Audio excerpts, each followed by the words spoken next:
Olá, filhos e filhas do segundo ano do JT, estou de volta para orientá-los na forma e no bem fazer do EPA de vocês, do quarto bem fazer. Caramba, velho, tô bem hoje, hein? Do quarto bimestre de vocês. Ora, segundo ano acabando, vocês já estão próximos ao terceiro ano, então presta atenção nisso aqui. Como eu falei para vocês, o conteúdo final se encerra a partir da Revolução Francesa. E na parcial de vocês, o vídeo anterior, eu falei para vocês dessa introdução do que vai ser a Revolução Francesa, e aqui eu vou falar do desenrolar. Vai ser muito básico, vai ser muito rápido, né? Apenas para vocês saberem um norte para o EPA de vocês, beleza? Então é o seguinte, eu havia falado para vocês que a França, ela cria condições, não porque ela quis, né, mas se geram condições dentro do território francês que vão culminar ou desencadear no processo da Revolução Francesa, né? Ou seja, a França ajudando na guerra de independência dos Estados Unidos, uma escassez de comida muito grande, uma ostentação e uma opulência muito grande da corte francesa e o problema dos pagamentos de impostos e das divisões de classe lá dentro, né? Então, o que acontece? A França, ela começa a passar por períodos de violência extrema e de guerra civil dentro do próprio território. Ao mesmo tempo, as fronteiras da França começam a ser atacadas, principalmente pelo Reino da Prússia e da Dinamarca. Então a França também entra em guerra com outros territórios, ao mesmo tempo que acontece uma guerra civil dentro do território francês, né? A coroa francesa, ela não consegue abarcar essa confusão e esses problemas extremos dentro do território, né? Nobres e clero não querem pagar impostos, né? Uma burguesia crescente do terceiro estado francês quer a participação no poder e coloca as ideias iluministas nas rodas de discussão, e o restante da população francesa que passa fome e está numa miséria horrenda, né?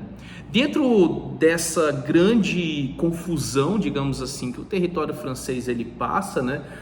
Muitas sugestões começam a surgir lá dentro para ter possibilidades da França poder funcionar, ou pelo menos se reorganizar, né? Você vai ter a reunião dos Estados Gerais, onde o próprio rei Luís XVI ele convoca representantes dos estados franceses para que se tenha uma decisão, e obviamente dentro dessa decisão você não vai ter honestidade nessa discussão, né? O terceiro estado, que é a grande maioria da população francesa, não vai ter peso de voto diante do clero e da nobreza que não pagam impostos e que apoiam o rei, ou seja, nada que sairia, né, da reunião dos Estados Gerais seria favorável em algum ponto ao terceiro estado francês. E aí no meio dessas disputas começam a surgir, né, as declarações do direito do homem e do cidadão, começam a haver as agitações mais violentas na França, a queda da Bastilha, por exemplo, né, um grupo de mulheres camponesas, né, as primeiras organizações feministas da França, começam a fazer levantes e invasões do Palácio de Versalhes, né, atrás da família real, e no meio dessa confusão toda, né, a família real ela vai para a França, ou seja, ela é capturada e levada até a França por esses grupos que invadem o Palácio de Versalhes para que as coisas possam ser resolvidas, né? Enquanto os teóricos ficavam discutindo o que seria melhor para a França, a população ela partia, né, para o ataque, digamos assim, né? Os jornaizinhos, os folhetins que circulavam, né, que eram chamados de folhetins sediciosos, eles acabavam inflamando a população francesa também, trazendo ideias, né, libertárias com relação à destruição da monarquia, né, a criação de uma constituição, a limitação do próprio poder do rei, né? Nesse ponto é muito importante lembrar que alguns grupos começam a surgir na França, né, agremiações mesmo e tal, alguns livros vão chamar de partidos, né, e tal, em que dois vão ter destaque, não são os únicos, mas os que vão ter destaque nesse desenrolar da Revolução Francesa, né? Um é o grupo dos jacobinos e o grupo dos girondinos, né? Os jacobinos a gente dá mais uma atenção porque eles que vão meio que manter esse desenrolar da Revolução, né?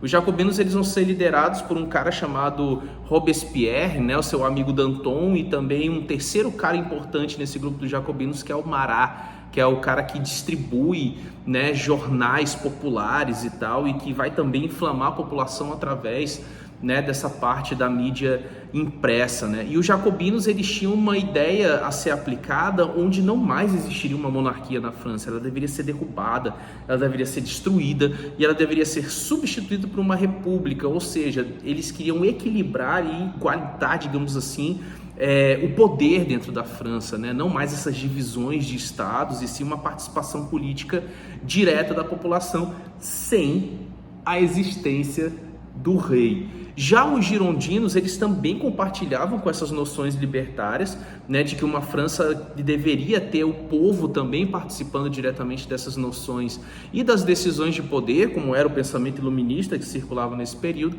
Só que os girondinos, eles eram de uma parcela da população que se afastava um pouco, né, do popular e tal, né? Eles eram mais numa noção de que a França poderia ter uma constituição, limitar os poderes do rei, mas não necessariamente você destruir essas classes e tal, né? Claro que todos eles eram a favor de nobres e de pessoas pertencentes ao clero pagarem impostos. Todo mundo vai ter que pagar imposto para poder sustentar a França, né? E nessa disputa de ideias, o próprio rei Luís XVI, em ato de desespero, né, ele aceita a criação de uma Constituição. E aí as leis dessa Constituição, ou seja, toda a sua formulação, ela começa a ser debatida principalmente por jacobinos e girondinos. No meio dessas tensões e a população francesa ainda em atos de violência, né, surge a questão da traição do rei Luís XVI. A galera vai dizer que o rei Luís XVI vai tentar fugir, né? Isso acontece realmente, ele tenta fugir da França, né? Porque ele está colocado numa situação em que ele, enquanto rei, não consegue ver os seus poderes sendo limitados, e a partir do descobrimento dessa fuga, ele acaba sendo julgado e, obviamente, a sentença vai ser a guilhotina, né? Então se constrói uma guilhotina, né, em cima de um palanque para todas as pessoas verem, né, isso em Paris, e chama-se, convoca a população para a execução do rei, o traidor da França, aquela coisa toda. E na execução do rei, sua cabeça arrancada diante da população francesa extremamente dividida, uns choravam que não queriam aquilo ali, outros gritavam dizendo que finalmente acabou aquela loucura, né? Os jacobinos, ou seja, aqueles que queriam o fim da existência da monarquia na França, passam a assumir o poder e a organização política da França, e aí a gente vai ter a primeira grande fase da Revolução Francesa, que vai ser a República do Robespierre, também chamada de República Jacobina. A ideia dos caras era modificar tudo, do calendário, não mais do calendário católico gregoriano, e agora o calendário das estações do ano, que tinha a ver com a região da França, né? A mudança no sistema métrico decimal, a proibição da existência de cargos religiosos e da própria religião católica dentro da França, né? Que para eles impedia essa distribuição de poder e tal, né? E obviamente uma distribuição de terras, enfim, um processo de democratização, digamos assim, do poder na França. Vai surgir até os chamados tribunais populares, né? Algumas regiões da França vão começar a ter seus próprios tribunais e vão começar a resolver suas próprias questões por si só. Durante esse processo de modificação extrema, e aí a gente vai ver realmente uma revolução acontecendo, né? As mudanças brutas e diretas que vai ocorrer durante essa República Jacobina, os problemas na França eles não vão começar a melhorar. Era um problema a longo prazo, mas que uma população que estava desesperada e extremamente inflamada violentamente queria essas mudanças de pronto e tal. E o governo do Robespierre ele não começa a abarcar essas mudanças de logo, né? Ele tentava abrir diálogo com a população reclamava, não conseguia, até que chega um ponto em que o próprio Robespierre ele começa a assumir uma postura ditatorial do seu próprio governo, e ele mesmo passa, né, a decidir as questões de uma forma um pouco mais violenta, perseguindo colegas, até opositores e tal. E no meio dessa violência toda, né, numa tentativa de suicídio do próprio Robespierre, que não vê mais saída, né, nesse governo dele, né, ele acaba não conseguindo obter êxito no seu suicídio, né, ele acaba sendo também julgado e guilhotinado. Logo em seguida, os girondinos assumem um poder na França e tentam fazer o chamado diretório, ou seja, um governo, né, de continuidade daquilo que o Robespierre tinha feito com os jacobinos, só que agora com 5 pessoas no poder, e uma tentativa de trazer mais a burguesia, né, para as questões políticas dentro da França, né? Obviamente também o período girondino do diretório não vai fazer efeito, né?